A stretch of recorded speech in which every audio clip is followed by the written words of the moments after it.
Can you imagine your life where money is your friend, working with you to achieve all your dreams and desires? If you struggle seeing money as your friend, then join Kathy Cook Noble, financial advisor and educator on understanding how your money can work for you. It is possible. Now, here is Financially Speaking with Kathy Cook Noble. Good afternoon and welcome to Financially Speaking on the Inspired Choices Network. I am your host that's sliding in at the last minute. This is all the fun with our digital world that we're living in today. I'm your host, Kathy Cook Noble, and Monday nights we get together and we talk about financial situations that people have, or financial questions, or just general conversation over something that they've heard and they don't quite understand, or maybe there's some confusion over it. But what we really do is we just help each person understand whatever it is that is their stuff. And by that, I mean, whatever your specific financial situation is unique to you, regardless of how you look at it or regardless of what other people tell you. Your situation, just like your life, is unique to you. And what you want and what you like is different from your neighbor or your cousin or even an identical twin.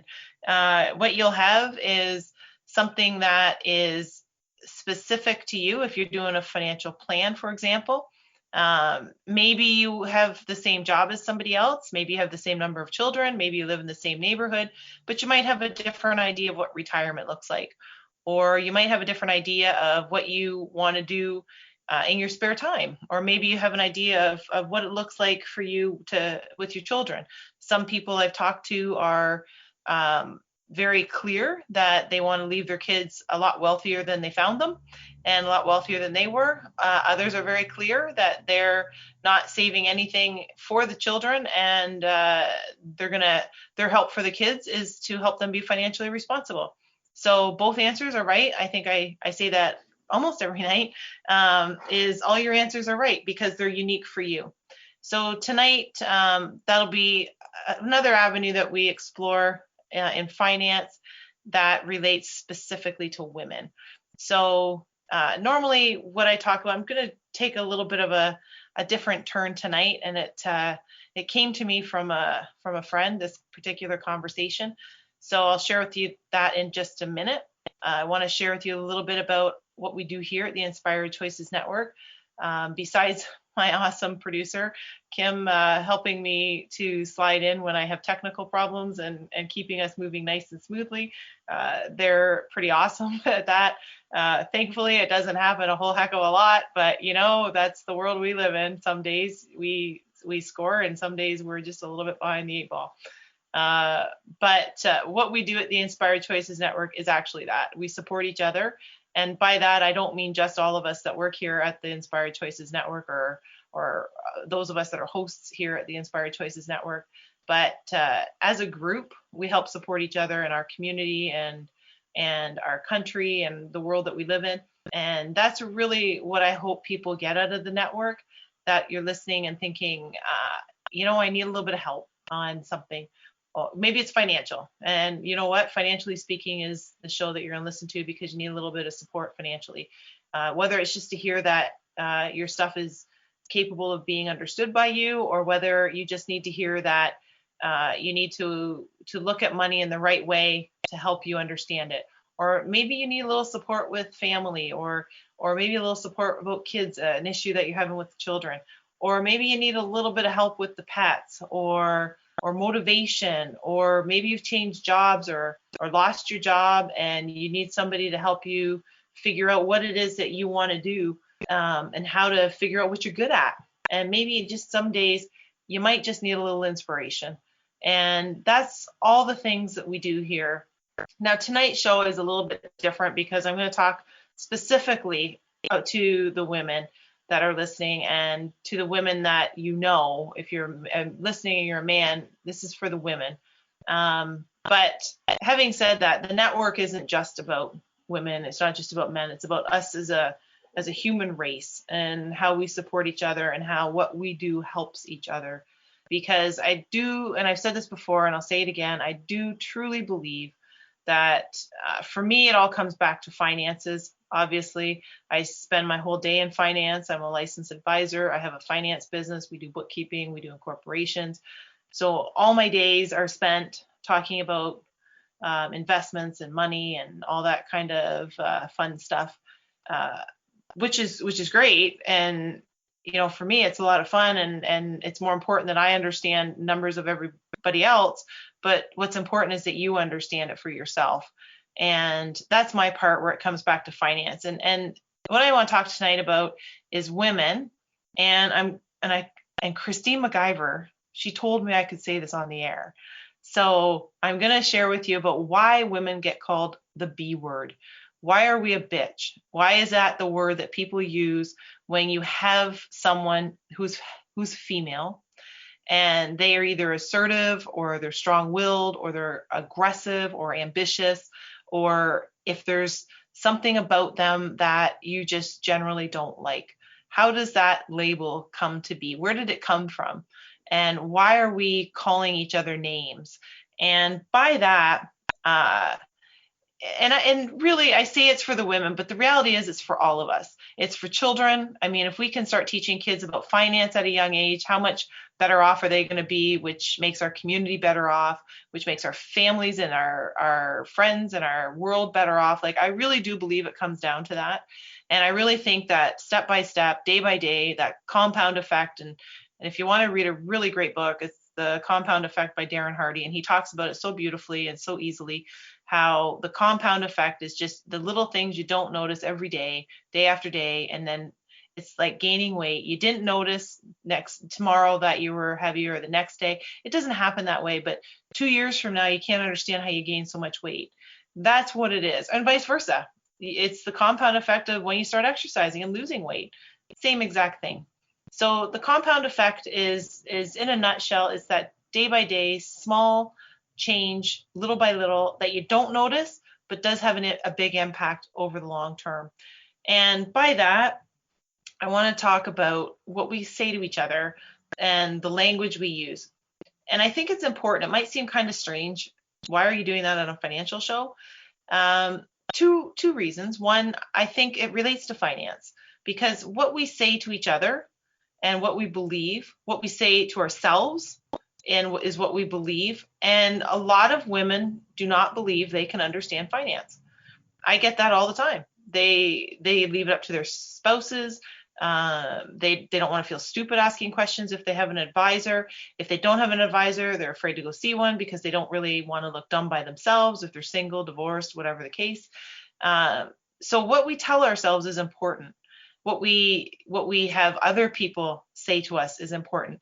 Now, it's really easy for us to say to kids, when we were little, sticks and stones can break my bones, but names will never hurt me. The reality of it is we're finding, and I think everyone can attest to this, that the mental impact that we have by what we say and what other people say can have an impact on us, and it can be detrimental. It can also be fantastic. I've seen people where they're praising all the time to their kids, and the kids, whether it's deserved or not, think they can do no wrong, and they have exceptional confidence, but they haven't really done anything to justify it except be told repeatedly how wonderful they are. And then you have other wonderful kids who are told repeatedly how terrible they are, and that has a massive effect on them, their confidence and their ability to reach their potential, even think about what that potential would be or looks like.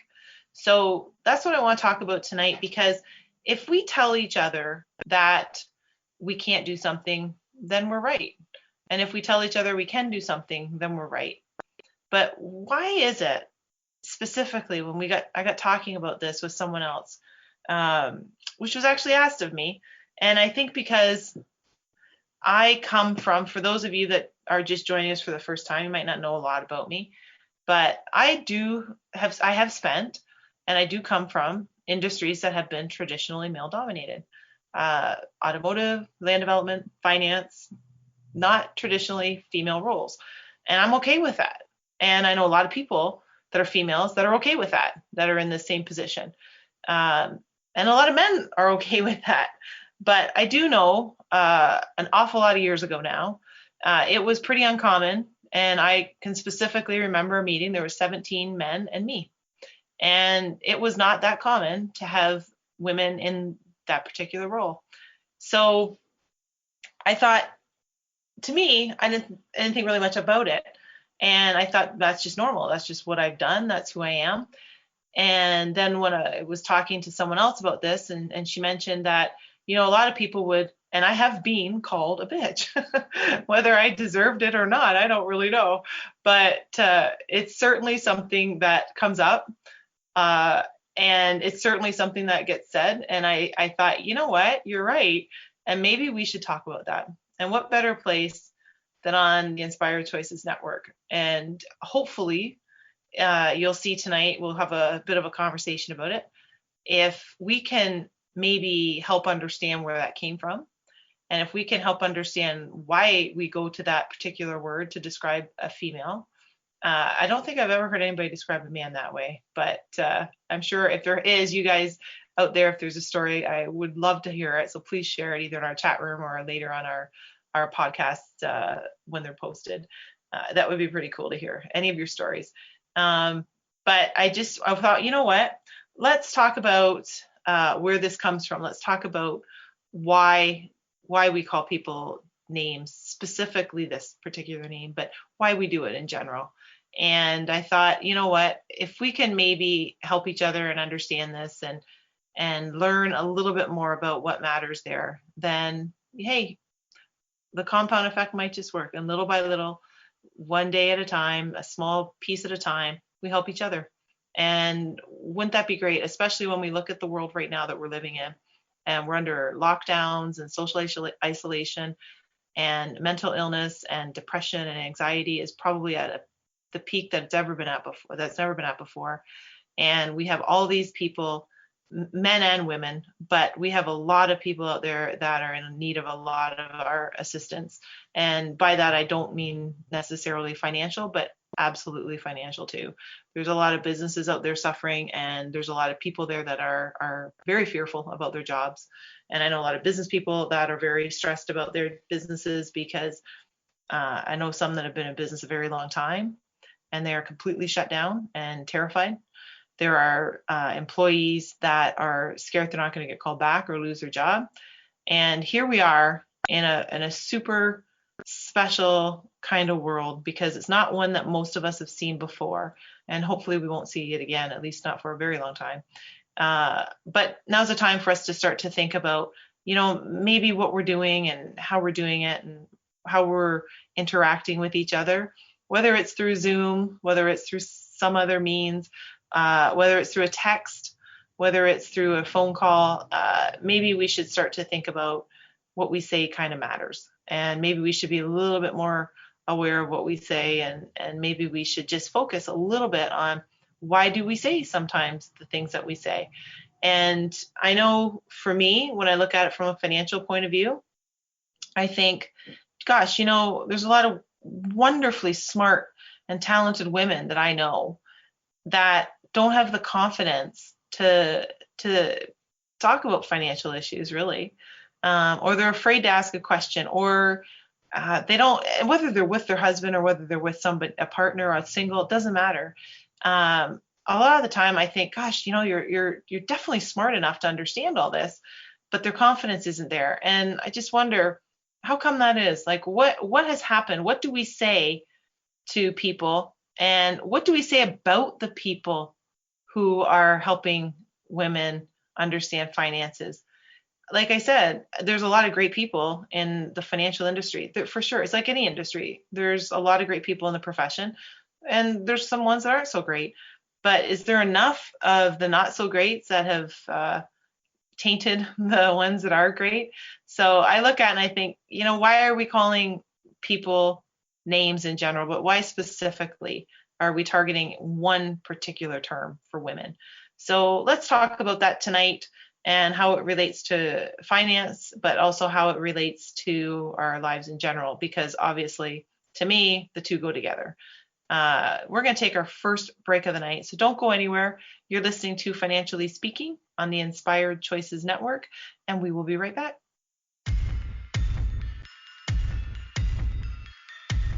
Too many of us get caught up in the unreal lives of reality television and complete to acquire stuff, which is setting us up to accumulate lots of debt. We're scared, confused, and don't know who to talk to. By tuning into Financially Speaking radio show with financial advisor and educator Kathy Cook Noble, you'll learn tips you can use to improve your financial health, which in turn can improve your overall health and make for a very happy life.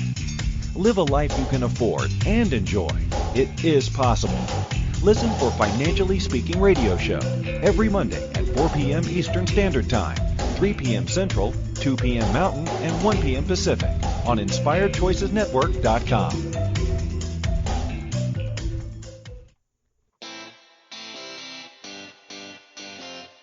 Are you a subject matter expert? Are you here to share your expertise with an audience waiting to hear from you in only the way you can deliver? Are you ready to have your voice amplified across the airwaves? Inspired Choices Network has a global radio platform streaming to millions of people across the world. Professionally produced and supported by an accomplished team every step of the way, you can broadcast from anywhere in the world, knowing your voice matters, and we ensure it is delivered with ease and efficiency. Eager to hear your message, the world awaits. Contact us today to become an Inspired Choices Network radio host. Email become a host at InspiredChoicesNetwork.com. This is the Financially Speaking Show with financial advisor and educator Kathy Cook Noble. To participate in the program, join our live studio audience in our chat room at InspiredChoicesNetwork.com. You can also make the choice to ask or comment by email by sending to Kathy@bookkeepplus.ca. Now back to the program.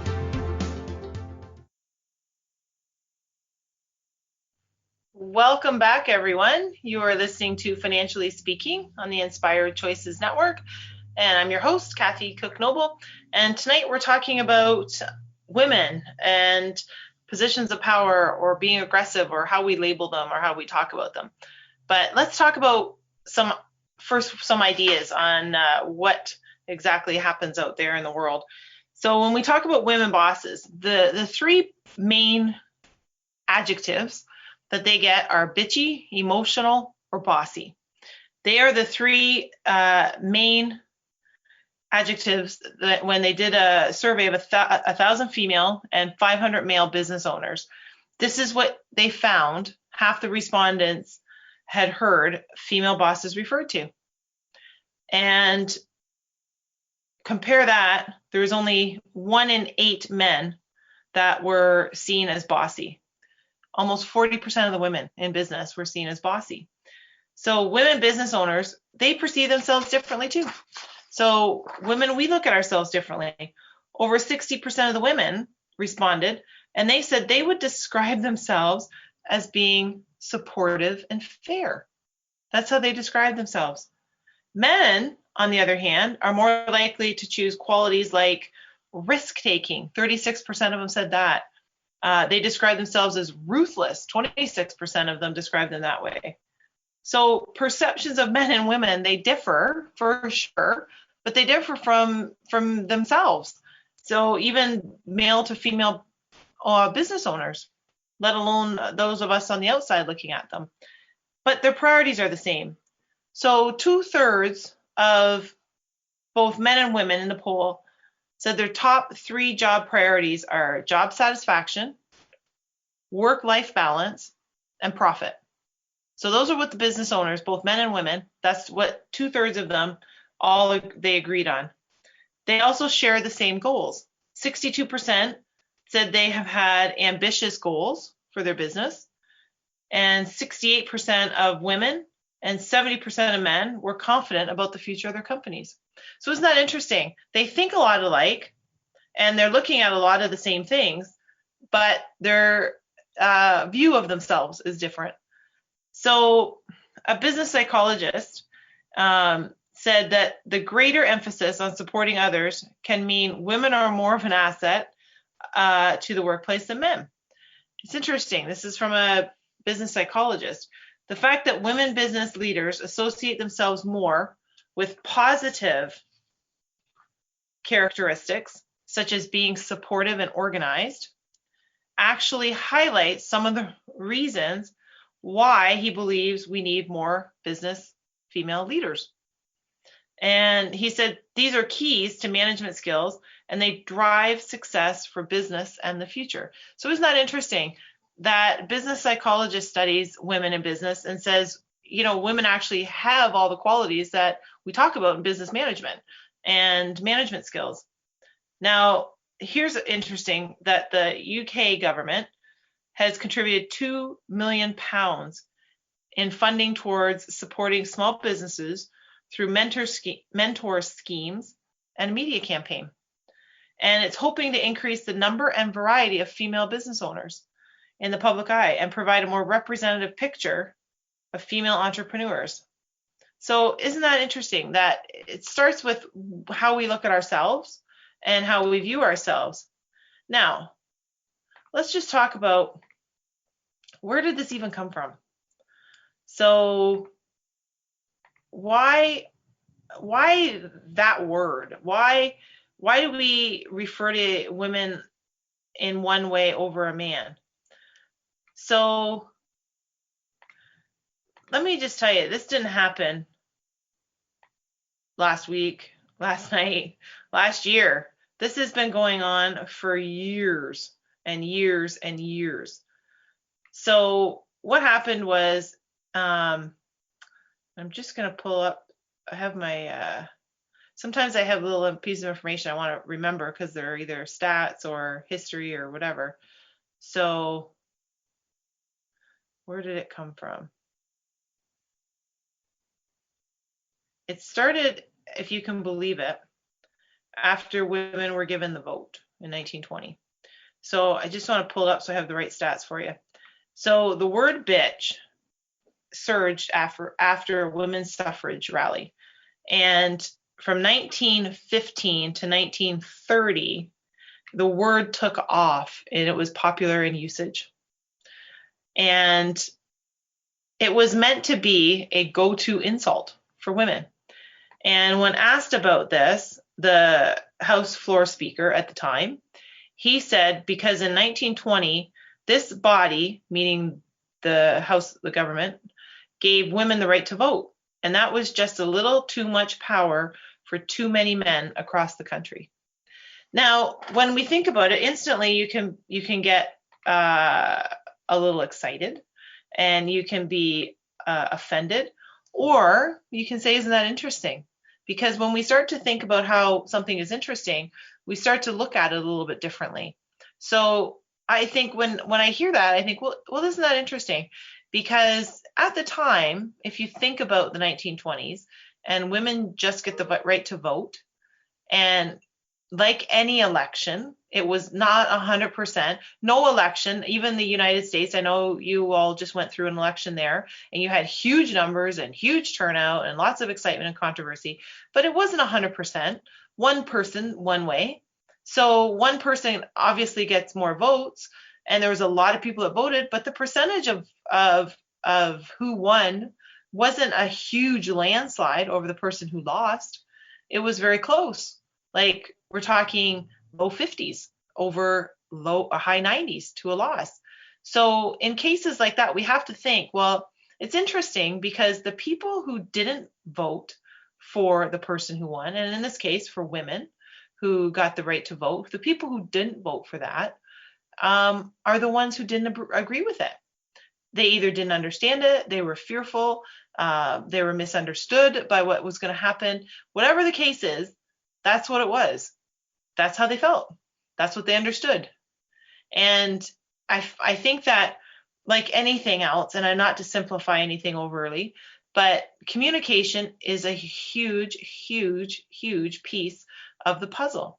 And I think it's funny because getting ready for this, even on the weekend, I watched a movie with my husband, and we watched it, and it was quite the twist at the end, quite honestly. We weren't expecting the ending where, there was some, like any movie, there's moments of drama and so forth. But the one part, we both said it afterwards, and we said, that part wouldn't have happened. Somebody said something to someone, and then the other person acted on it, not knowing what the other person knew, and it's typical in a movie, right? But if anyone had just went to the other person and said, I heard you did this, or I heard you said this, or is this true? Why is it true? Why would you do that? Then I know, and of course, we had this conversation. I was like, I know the movie would have been over in 10 minutes, but in real life, if somebody hears something, and this is so common, so somebody hears that somebody said something about them or feels a certain way about them or did something based on what they thought somebody else was like, instead of going right to the person in their face or calling them and saying, hey, I heard or I understood that you like this or didn't like that, or you did this or acted this way, why would you do that? Instead of having a conversation like that, because most people, and this is men and women and children and adults, it's hard to have a difficult conversation. But I think that if we did have a difficult conversation, then sometimes we would save lives, quite literally. So somebody who's having mental health issues, if they could come to somebody instead of stewing about them or being anxious about that, or contemplating suicide because they thought somebody would be better off without them, I think that there's a lot of opportunity for us to help each other as people. And I know I always tie it into finance, but the reality of it is, if things are better for people mentally, they're better for them financially too. And if they're better for individuals financially, then they're better for the community as a whole, because there's less assistance required. And if that's the case in the community, then doesn't that affect your province or your state, which overall affects your country? So to me, I think they all work together. And because of that, I think it's important that we address where it came from. So it's hard to change, I think, the future if we don't know how we got here. So we got here because we gave women the right to vote. That's how it started. That's where the word came from. I know it describes a dog in a lot of parts of the world, but the reality of it is, it came from the 20s when women were given the right to vote, and I believe it's out of fear. So when we know that, then we can look at it and say, what do we do about that now that we understand it? Now, there is some uptick, or if you will, that gradually it gained a lot of traction in the 90s, or not 90s, sorry, the 20s and 30s. I haven't got to the 90s yet, stay tuned. 40s and 50s and 60s, women became seen as conniving and malicious and just plain bad, because they were, not only were they voting, but they were changing their role in society. So that scares people. And fear can be very compelling for people to behave in ways that otherwise wouldn't be very, very kind. So scholars studied this, and they said they're not really sure if this trend is directly tied to this suffrage, but several noted that the backlash made sense, and it spoke to an overwhelming disconnect with the women and their power. So that's kind of an interesting perspective, I think. Now, what do we do about it? So, it comes up, and we start to describe women that way as an intent to be unkind and hurtful in our language. But then now we roll forward and we're in the 2020s. So what does that mean? Now the United States has historically just made history, obviously, with the first vice president that's a woman. But again, these are things that are historical news, for sure they are. But when we talk about the vice president, we say the female vice president, the first woman vice president, instead of just the vice president. And I hope, and I suspect that, I know she just got elected, and I know it's all new, and all this is starting to come together. I hope that her whole time in office is referred to her as the vice president, not the first female vice president. Because I think if we start to refer to her as the vice president, people start to understand that is extremely doable for women, and more women are capable of that. And young girls that are thinking, hey, I want to be president or vice president when I grow up, can think, why can't I? Because there is a vice president who's a woman. Not a woman vice president. There's a vice president. She's a woman. And there's a president. He's a man. So anyone can grow up and be the vice president or the president if that's something that they want to do. And I believe that. And same here in Canada. If you want to grow up and be the prime minister, why wouldn't you? Absolutely. Why would we limit someone's dreams just because of their gender? So that's part of why I think it's important what we talk to each other about. We are going to take our second break. And then when we come back, I want to talk about how being assertive does not equal being a bitch, because that seems to be where we get caught with women. So you are listening to Financially Speaking on the Inspired Choices Network, and we're going to take a short break, and we're going to come back, and we're going to talk about women and how our language matters. Don't go anywhere. We'll be right back. Too many of us get caught up in the unreal lives of reality television and complete to acquire stuff, which is setting us up to accumulate lots of debt. We're scared, confused, and don't know who to talk to. By tuning into Financially Speaking radio show with financial advisor and educator Kathy Cook Noble, you'll learn tips you can use to improve your financial health, which in turn can improve your overall health and make for a very happy life. Live a life you can afford and enjoy. It is possible. Listen for Financially Speaking radio show every Monday at 4 p.m. Eastern Standard Time, 3 p.m. Central, 2 p.m. Mountain, and 1 p.m. Pacific on InspiredChoicesNetwork.com. Money is complicated, right? Actually, no, it's not. You don't have to be a trader on Wall Street to get a handle on your money. TV shows often instill fear to keep you believing you can't understand it or do anything yourself. If dealing with your finances brings up a lot of other F words, then you need to read All Ladies Should Use the F Word, A Guide to Loving Your Finances by Kathy Cook Noble. Kathy helps you take control of your finances and leave the other F word, fear, in the dust.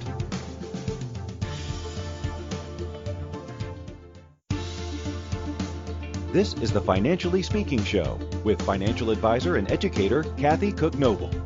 To participate in the program, join our live studio audience in our chat room at InspiredChoicesNetwork.com. You can also make the choice to ask or comment by email by sending to Kathy@bookkeepplus.ca. Now back to the program. Welcome back, everyone. You are listening to Financially Speaking on the Inspired Choices Network. And before we went to break, I mentioned we're going to talk about the difference between being assertive and being a bitch, because they are not equal. And I think they get confused that way because of the gender that is being assertive. And that is just the facts of life, unfortunately. And it's up to us to change those facts. And that's how things happen, little by little. I mentioned the compound effect. Little by little, day by day, we make small changes, and these changes will have an overall impact on the long term. So if we make a conscious effort to watch our language and appreciate the parts of each other that are our strengths, then I think that we will get there. And you can look back on history, and there's always stuff that's not perfect. There's stuff that's happening today that's not perfect, and 30 years from now, scholars are going to look back and judge how we did things wrong, I'm sure. But there's also stuff that we're doing right. And there was stuff that was being done right. And when I mentioned that, the language around women started to change when they got the vote in 1920, it was still right to give them the vote. That's not the part of history we need to change. The part of history we need to change is the understanding. Or I believe the part we need to understand is the communication and how we talk to each other. So being assertive, it's kind of interesting. And, now that I think about it, I probably should have done this show March the 9th because that's International Women's Day. But that's okay. We're going to do it tonight, and then we'll remember that in March. And from now till March, we'll work on our language and help each other. But a lot of studies when you read them, the big fear that the women have that are asked is they don't want to be perceived of being aggressive. And it's funny because when I read through the studies and that, I think if it's a male counterpart, it's a different thought altogether. Men actually don't even think about that. They aren't even concerned about whether they're perceived that way. They just do it, they say it, and it's not even an issue to them in their mind. They don't think about it, whereas women do think about it a lot. And being assertive does not mean that you are anything except doing your job. You can be kind, you can be respectful, you can be gentle, you can be fair, you can be understanding, and all the time you can be assertive. Assertiveness is basically a boundary setting where we're making a request or asking for wants or needs to be met, and in saying no, regardless of who you are. So sometimes kids are the best example, because you're not assertive when you're saying no to them, and you're not assertive because you're not giving them everything they want and think they need, but you are being kind and you are being fair, and that doesn't mean you're anything but being a fair, assertive, kind person. So when we compare it, it's kind of an interesting article. They talk about the ABCs of the office, and it's aggressive, assertive and angry, bossy, brusque and bitch, cold, calculating, careerist. That's how women in power are described. And they're totally different from men with the same characteristics, just to give you an idea. As a linguist documented this almost 40 years ago. So this is not, as much as I like to think, I'm not giving you anything new. This is not anything that I've created myself or discovered myself. This is all from history. So 40 years ago, this linguist did the study, and this is how we talk, and this is the perception we have with each other. Women faint, men pass out. She's aggressive, he's assertive. When a female boss makes a demand at work, she's bossy. When a man does it, he's strong and decisive. A woman leader is bossy, and a man is simply a leader. It's just like the comment I made about the vice president. She's the vice president. And I think 40 years from now, we'll look back and have had many other vice president and presidents that are female, and prime ministers probably that are female in different parts of the world, including Canada. And you know what? I think that's what we're going to look back, and it's just going to be, she's the vice president. So Marissa Myers, for those of you that don't know her, she's CEO of Yahoo, and she was, I think, the 11th employee of Google at the time. She's an engineer, so of course she's in a predominantly male industry to begin with, and she's CEO of a huge technology company. And she gets described as crazy and too tough. Crazy and too tough. That's what they say. But Amazon's Jeff Bezos, a very big company as well, publicly traded, similar, he is described as audacious and determined. And he's a rare leader who obsesses over finding small improvements. But a female of the same kind is a micromanager. It's kind of interesting because according to the New York Times, they have a blunt and even testy side, and he's colorful and provocative. It's amazing to me, even researching this, it's amazing because I think, wow, we still think that. We still talk that way. So for me, when I mentioned at the beginning of the show, I was in a meeting about 22, 23 years ago now, and there was 17 men and me. And you look around, and until you start to consciously think about it, you think, where is all the women? And the only woman that came in was the assistant to see who wanted coffee. And I thought that was kind of interesting. Now, to me, I thought it was normal for me to be in an industry like that. I grew up in automotive and land development. I grew up in finance. I had these conversations with my dad all the time. I had no problem. We talked about financial issues. We talked about stock market. We talked about business. I thought it was normal. And when I look at it, and you get outside of your family, and different, families raise their children differently. But when you get back and you look at it, you think, wow, what if, and I'm not saying everything was perfect for me, for sure not, but what if we started to talk to our kids the same way? And it wasn't that, oh, you're going to be a woman and you're going to be in an industry that's mostly men, so you have to try harder or do better or be smarter or work longer hours or work hard, do all these things because you have to prove yourself more. What if we just said, what do you want to do? And then you went and did it. And that's the occupation you wanted. How nice would that be? Everybody would be in jobs they loved and would be happy, and we wouldn't have to focus on these things. But it's funny when we look at these, and again, this is only 40 years ago, the studies, but there's lots of studies between now and 40 years ago that have continued on. But behind the messages are the expectations of how we expect men and women to behave. So there's certain ways when we hear that the CEO of Amazon is a man, we're expecting a different kind of behavior from him than we are the CEO of Yahoo is a woman. So our expectations even changed. It's just not even meeting him or her, not even hearing their interview or talking to them. Our expectations are different.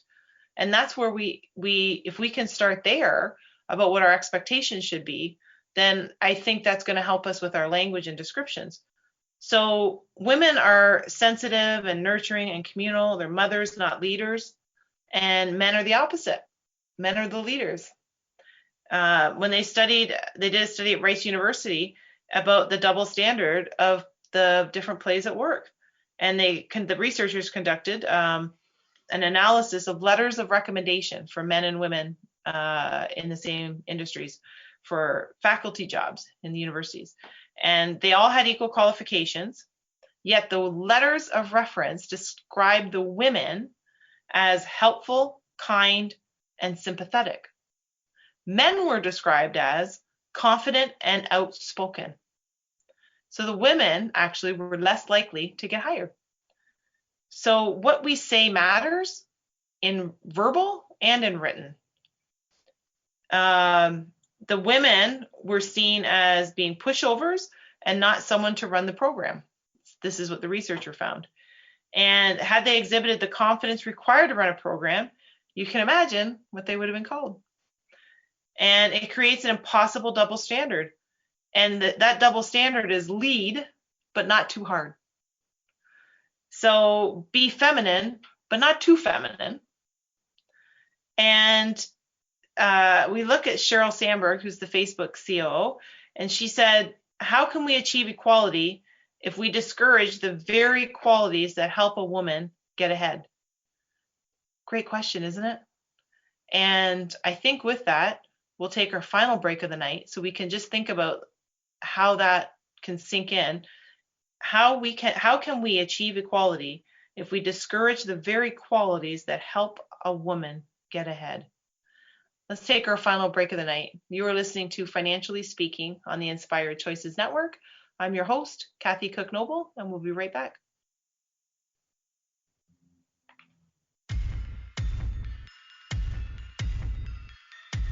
Too many of us get caught up in the unreal lives of reality television and complete to acquire stuff, which is setting us up to accumulate lots of debt. We're scared, confused, and don't know who to talk to.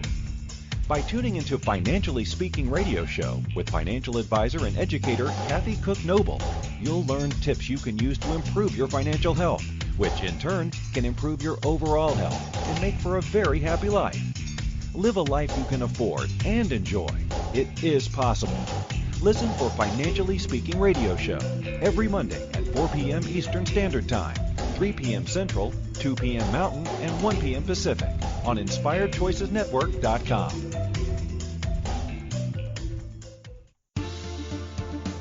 This is the Financially Speaking Show with financial advisor and educator Kathy Cook Noble. To participate in the program, join our live studio audience in our chat room at inspiredchoicesnetwork.com. You can also make the choice to ask or comment by email by sending to Kathy@bookkeepplus.ca. Now back to the program. Welcome back, everyone. You're listening to Financially Speaking on the Inspired Choices Network. And just before we went to the break, I left you with Sheryl Sandberg's quote and question that we can think about, which I know it's not going to take just this hour here on the network to solve all the problems and come up with the best solution. But if we can at least start to ask ourselves some questions and start to think about it, the same way I like to tell people to think about your money and think about your finances. Start by something simple. Start by tracking your cash. See what comes in, see what goes out. It's the same thing of your mouth. See what goes in, comes out of your mouth and what goes in. So if you're listening to other people, what comes into your ears, and that's having an impact on you and how your brain is perceiving things, and it's affecting your perception and all that, whatever you put in your ears and on what you lay your eyes on, that helps to make up who you are and what you think, what you watch, what you read, who you communicate with, who you hang around with. I know we've all heard that you are the average of the 5 people you hang around with the most. And then that affects what comes out of your mouth. So if you think of it like that, I think this gives us something to think about. What are we going to say? How are we going to say it? Who are we going to say it to? What is our purpose? And sometimes why we call people these names? Is it because we're jealous, or we're sad, or we're angry, or we don't understand? What is the reason? And I think if we start to ask ourselves these questions instead of how can we knock that person down, and we start looking at how can we build that person up, I think that makes a significant difference in the way we treat people and the way our world will evolve. And I think now more than ever, with a pandemic the way we're in, I think we could all use a little bit of kindness and a little bit of support. There's a lot of people going through a lot of stress for various different reasons. There's a lot of extra stress that this pandemic has brought on, that's for sure. And sometimes people say things or lash out, and it's because they're scared. And I get that. I understand that. And a lot of people understand that. And I've probably lashed out too over different times of being fearful of something. It happens. And I'm grateful that the people I lashed out at understood why and were able to help. So I think it's important that we talk about that rather than what we can call these people or why women are such a fear factor sometimes to other people. And it's interesting. I have a quote. It says, "What's curious about the term bitch is it takes on different power depending on who is using it." This was from Jamie Thomas, a linguistics professor at Santa Monica College. And I think that's absolutely true. So it's who's saying it and why you're saying it. But I do have to tell you, there's a lot of hope out there. And I do think that we should focus on the hope. And I think we should focus on what's important. And I was excited to see the actual definition. If you take the word B.I.T.C.H as an acronym, what it really stands for is being in total control of herself and her money. So being in total control of herself and, of course, her money.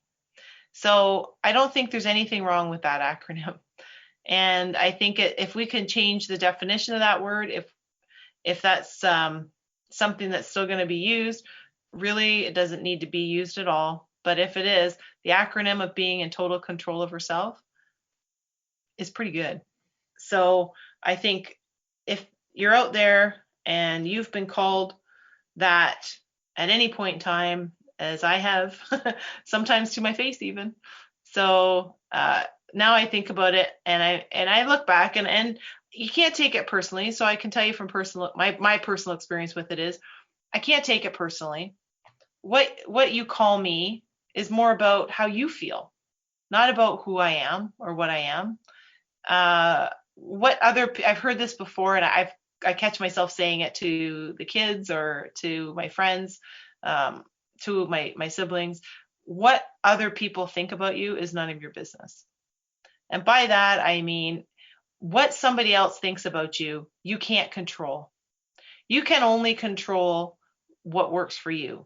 So if you're doing the very best you can and you're putting your talents to use, and if you have talents out there and you think you're going to be a great host on the Inspired Choices Network on a specific topic, then reach out to Christine McIver, because there's a lot of people out there that could use help and encouragement in different topics. And I think that is one of the lessons that we can learn and support each other with, is somebody's better at something than you are. I know there's lots of things, and I know lots of people that are better at lots of things than I am. And those are the people I go to for help. And those are the people that I ask for assistance on. And I'm okay with that. I don't need to be the expert on everything. I am 100% okay with asking for help. And I know people, it took a long time. That's not something I can tell you. I just woke up one morning and there you go. We were there. But it takes time, and it takes time to get used to, figuring out what you're good at and honing your skills and making a good group of supporters surround you. And I think if we focus on that instead of how to tear each other down, then I think that would be significantly more useful. And by doing that, how does that affect your money? Well, guess what? If we're happy and comfortable with who we are, and we're surrounding ourselves with people who are also like us, and we're focusing now on the things that really matter, and we're getting our finances in shape, and our family is being looked after, then what's going to happen is your finances are going to be good. Your finances will be in good shape. You'll be planning for the future. You'll be planning for retirement. You'll be planning for trips that you want to take once the lockdown's over and we're allowed.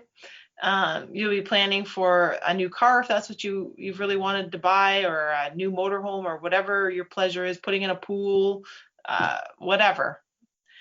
These are things that I believe we're going to find once we know what it is that it is about us that is important, and we focus on doing the best part of us and make us the best version of ourselves. Then that, I think, is what's going to come about. And that's the stuff that people are going to see. So hopefully we share, a little bit. It came up because of a conversation that I had with a friend, and it was suggested that should be a show. And I said, you know what? You're right. Maybe more women need to hear that what other people call you, unfortunately, you can't control, but it doesn't really define you either.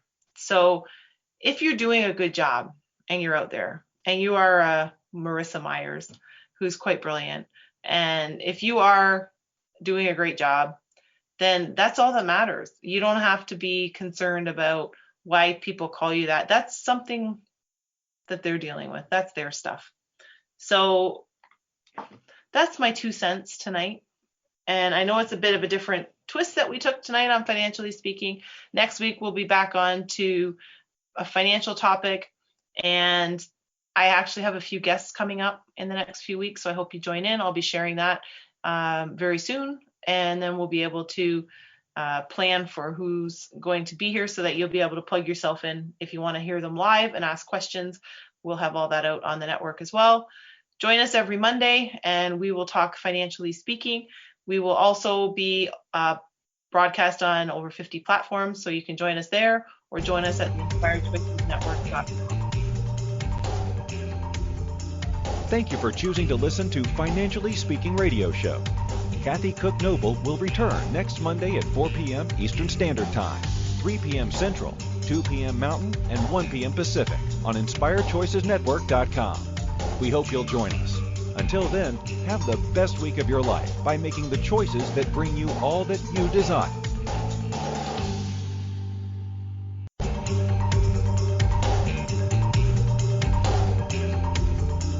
Thank you for choosing to listen to Financially Speaking Radio Show. Kathy Cook Noble will return next Monday at 4 p.m. Eastern Standard Time, 3 p.m. Central, 2 p.m. Mountain, and 1 p.m. Pacific on InspiredChoicesNetwork.com. We hope you'll join us. Until then, have the best week of your life by making the choices that bring you all that you desire.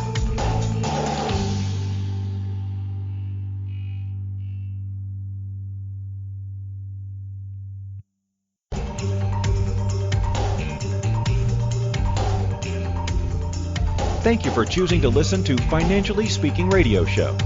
Kathy Cook Noble will return next Monday at 4 p.m. Eastern Standard Time, 3 p.m. Central, 2 p.m. Mountain, and 1 p.m. Pacific on InspiredChoicesNetwork.com. We hope you'll join us. Until then, have the best week of your life by making the choices that bring you all that you desire.